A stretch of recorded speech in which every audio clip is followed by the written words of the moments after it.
마태복음 26장 31절로 35절까지 저와 여러분들이 교독합니다. 그때 예수께서 제자들에게 이르시되 오늘 밤에 너희가 다 나를 버리리라. 기록된 바 내가 목자를 치리니 양의 떼가 흩어지리라 하였느니라. 그러나 내가 살아난 후에 너희보다 먼저 갈릴리로 가리라. 베드로가 대답하여 이르되 모두 주를 버릴지라도 나는 결코 버리지 않겠나이다. 예수께서 이르시되 내가 진실로 내게 이르노니 오늘 밤 다굴기 전에 내가 3번 나를 부인하리라. 다같이 베드로가 이르되 내가 주와 함께 죽을지언정 주를 부인하지 않겠나이다 하고 모든 제자도 그와 같이 말하니라. 아멘. 새로운 시작이라는 제목으로 말씀을 드립니다.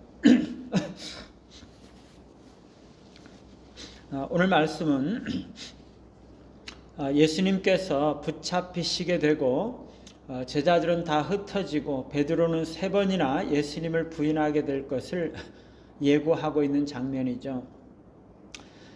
31절에 그때에 라고 말씀하시고 있는 것은 바로 앞에 이 성만찬이 있고 나서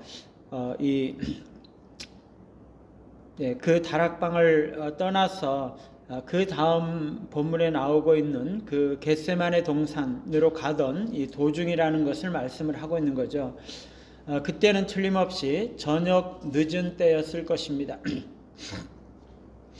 그때 예수님은 제자들에게 너희들이 다 나를 버릴 것이다 말씀을 하시죠.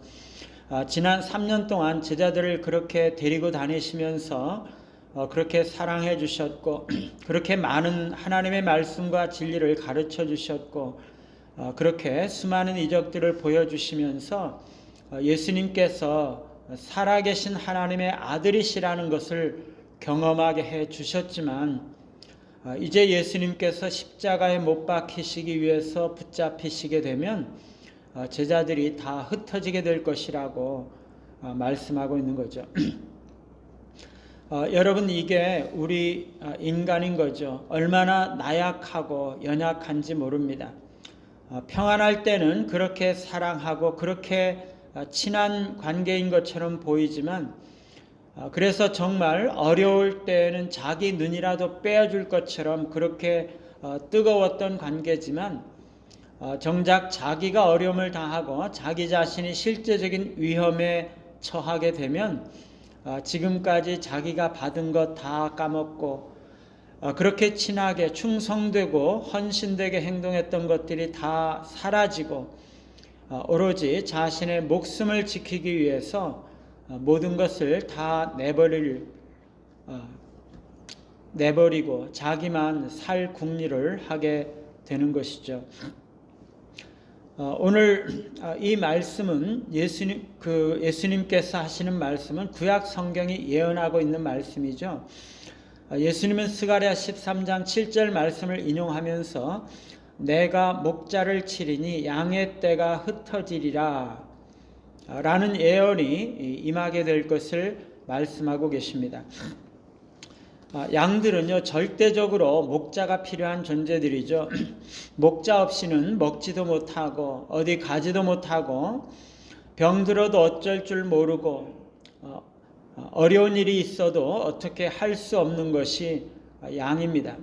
그래서 양의 모든 것을 모든 생활과 안전과 인도 이런 모든 것들이 오로지 목자에게만 달려 있는 것이죠. 제자들은 그동안 그렇게 예수님만 의지하면서 살아왔던 것입니다.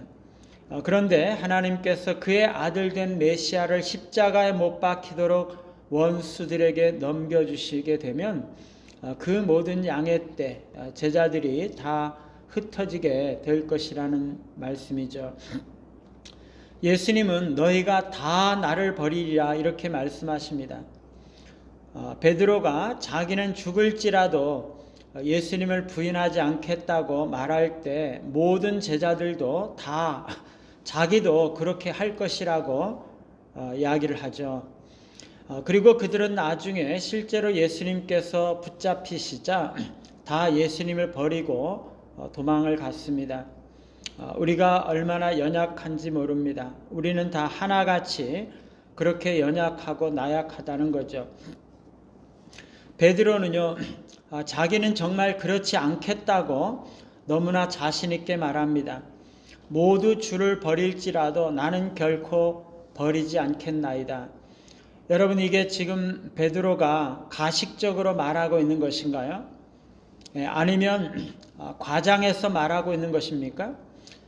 그렇지 않죠. 베드로는요, 너무나 진지하게, 너무나 진실하게, 너무나 자신 있게 말하고 있는 것입니다. 다른 사람들이 다 주를 버릴지라도 나는 결코 주를 버리지 않겠습니다. 너무나 비장한 말이죠. 여러분, 이 말은요, 정말 베드로의 진심이었고 진정이었습니다. 예수님을 향한 베드로의 충성과 결심은 너무나 참된 것이었고 결코 의심할 수 없는 것입니다. 그런데 베드로는요, 여기서 세 가지 잘못을 하고 있는 거죠. 첫째, 그는 예수님께서 말씀하신 것을 부정을 하면서 예수님의 말씀을 불신의 대상으로 만들어버리고 있는 거죠. 아까 분명히 예수님께서 너희가 다 나를 버리리라 말씀을 하셨거든요. 그런데 베드로는 주님 아닙니다. 그건 옳지 않습니다. 나는 그렇지 않습니다. 라고 말하고 있는 거죠. 주님이 너희들이 다 나를 버리리라 이렇게 말씀을 하시는데 베드로는 주님 틀렸습니다. 나는 아닙니다. 이렇게 말하는데 너무나 자신이 있어서 예수님이 지금 틀렸다고 말씀을 하고 있는 거죠. 두 번째, 베드로는요, 너무나 교만하게 다른 사람들과 자신을 비교하면서 헛된 자신감을 드러내고 있습니다. 그는요, 다른 제자들은 다 주를 버릴지라도 나는 결코 주를 버리지 않습니다. 이렇게 말하고 있는 거죠. 다른 사람들은 다 실패할지라도 나는 그렇지 않을 것이라고 말하고 있는 거죠. 남들은 다 못났어도 자기만 잘났다고 말하고 있는 거죠. 너무나 부패한 우쭐한 마음, 교만한 마음의 극치인 거죠. 세 번째로 그는요, 구약 성경에서 말하고 있는 이 자만과 허풍과 또 인간의 그 연약함에 대한 교훈을 받았어야 했던 것이죠.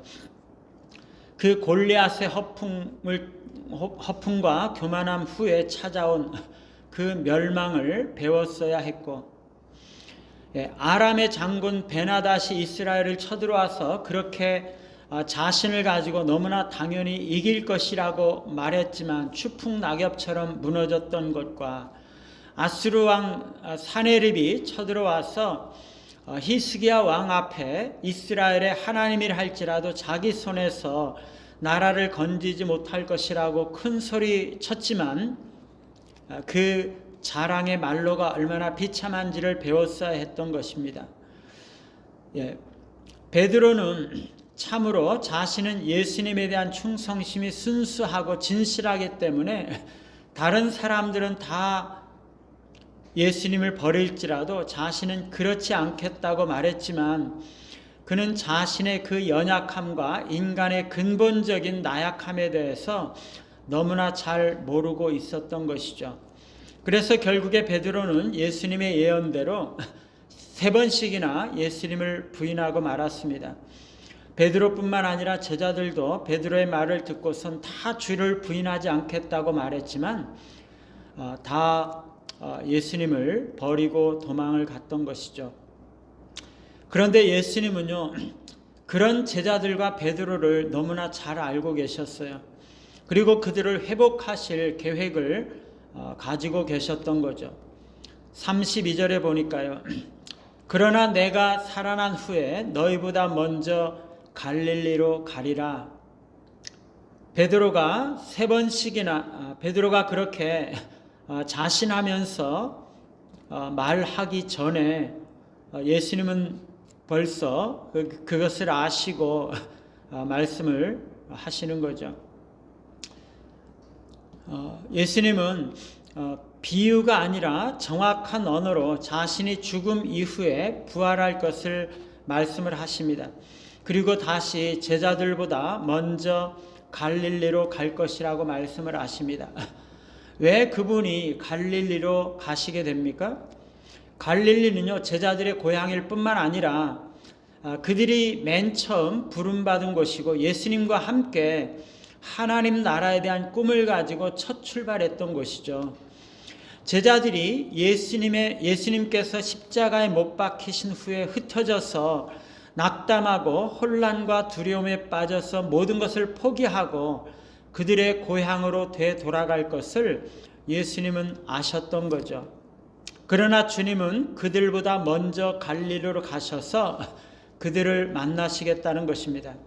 그들과 함께 새로운 시작을 하시겠다는 것이죠. 갈릴리로 가셔서 자신을 버리고 흩어져 버린 그 제자들을 다시 만나시고 그들과 다시 연결되고 그분의 새로운 가르침을 재확인시켜 주시고 그들의 믿음을 강화시켜 주시고 다시금 새롭게 하나님 나라에 대한 꿈을 불붙여서 새로운 시작을 하시겠다는 것입니다.